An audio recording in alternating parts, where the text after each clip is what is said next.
Pros: more EV-only range than before. Space prioritizing interior layout.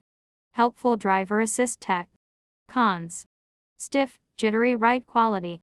Doesn't charge very quickly. Interior looks better than it feels. By far the most important number for the 2023 Kia Niro plug-in hybrid, phev, is 33. That's how many miles the EPA says this newly redesigned compact plug-in hybrid hatchback crossover mashup can drive on electricity before its gas engine kicks on to keep things moving. It's a few miles better than the previous generation Niro phev's 26 miles of EV-only range, even though mechanically the two Niros are quite similar beneath the new model's fresher duds.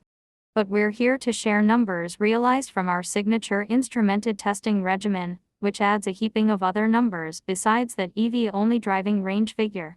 Do they paint a cohesive picture of an affordable plug-in hybrid EV intenders might actually want? Is the Niro phev quick and powerful? We put every vehicle we can on the drag strip, no matter how improbable it might seem that a Niro customer will continuously wood their plug-in hybrid from stoplight to stoplight. However, the Niro phev puts up respectable numbers and actually performed okay. Its 0-60 mph acceleration took 7.3 seconds, a result that's about average amongst new vehicles across the spectrum. It also falls more or less in the middle of the 2023 Niro's other variants, the standard hybrid and full EV, which did the sprint in 9.1 and 6.5 seconds respectively. In the quarter mile, the phev's finishing order relative to its Niro siblings holds its 15.7-second rip at 89.8 miles per hour, coming in ahead of the hybrid and a bit behind the EV. The shape might not promise much and the Niro's not quick enough to raise your pulse, but neither will it feel inadequate when accelerating to highway speeds. It keeps up with modern traffic without issue. Some of that extra cheddar comes from the new to Z, if not exactly all-new VR30D DTT twin-turbo 3.0-liter V6 engine. Borrowed from the Infiniti Q50 Red Sport 400 models, this engine spits out a Toyota Supra beating 400 HP and 350 pounds-ft of torque. Those figures are well beyond the 370Z's 332 HP and 270 pounds-ft generated by a tractor-like 3.7-liter naturally aspirated V6, and they eclipse the last generation 370Z Nismo variant's 350 HP and 276 pounds-ft. However, contending with quite a bit more Z in the metal, the twin-turbo V6's impact on the 2023 Z's performance is muted. We managed to scoot the new model to 60 miles per hour in 4.9 seconds, a few tenths of a second quicker than non-Nismo previous generation 370s and on par with the 350-horse Nismo variants. Toyota's lighter, until now automatic transmission-only Supra is about a second quicker to 60 miles per hour.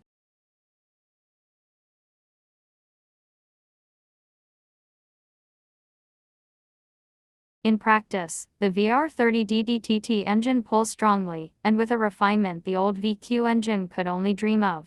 The engine now spins without vibration and puts out pleasing guttural noises. By contrast, the previous Z's VQ engine sounded like, and felt like a truck engine. We noticed the 6-speed manual shift lever still bucks around when getting onto or quickly off the throttle, but it's the only notable physical manifestation of the engine's work. As before, there is no sport mode for the Z, only a satisfying physical button to the left of the steering wheel for defeating traction and stability control, and another alongside the shifter for the rev matching S mode function. The manual transmission, a 9-speed auto, is optional at no cost, is generally satisfying to use with rev match on or off, but the throws are longer than in a new age power, old school moves. Nissan is adamant we should not view the Z as a track car, which on the surface seems strange because the Z is a 400 HP, rear-wheel drive sports car that, as tested here, comes with a performance trim option. That designation includes a new clutch-type locking rear differential, bigger Akebano front brakes, and lightweight 19-inch race wheels. Why its maker would deem a car set up this way as unwelcome on a track, even for an amateur track day, would normally be a head-scratcher.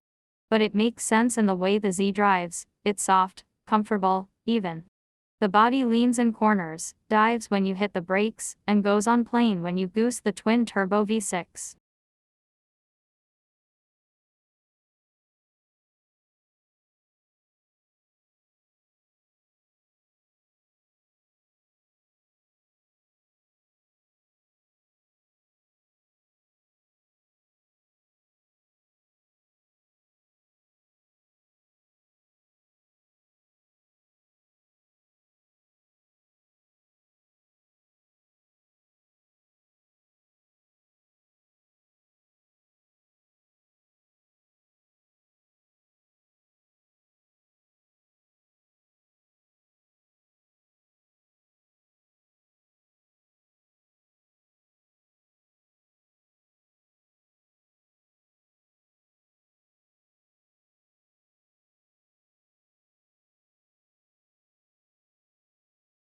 We piloted the Z around a short, winding circuit at our testing venue and found it entertaining for precisely, we think, the reasons Nissan feels it shouldn't have been there.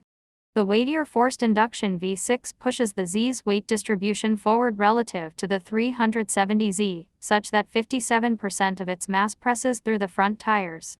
Along with the suspension's general compliance, this makes for an oversteery experience as you near and pass through the handling limits. But thanks to the body lean, even novices can figure out how much grip remains in reserve. On our skid pad, the Z hung on for a 0.93. News. Reviews. Buyer's Guide. Watch. Features. The future. News. Reviews. Buyer's Guide. New cars. Features. The future. Ultimate rankings. No boring cars. Hot rod. Truck and off-road. Tech and how-to. Magazine subscriptions. Store. First test. 2023 Nissan Z Performance Manual first test, compromised, but still intriguing. Nissan's updated Z is a powerful yet charmingly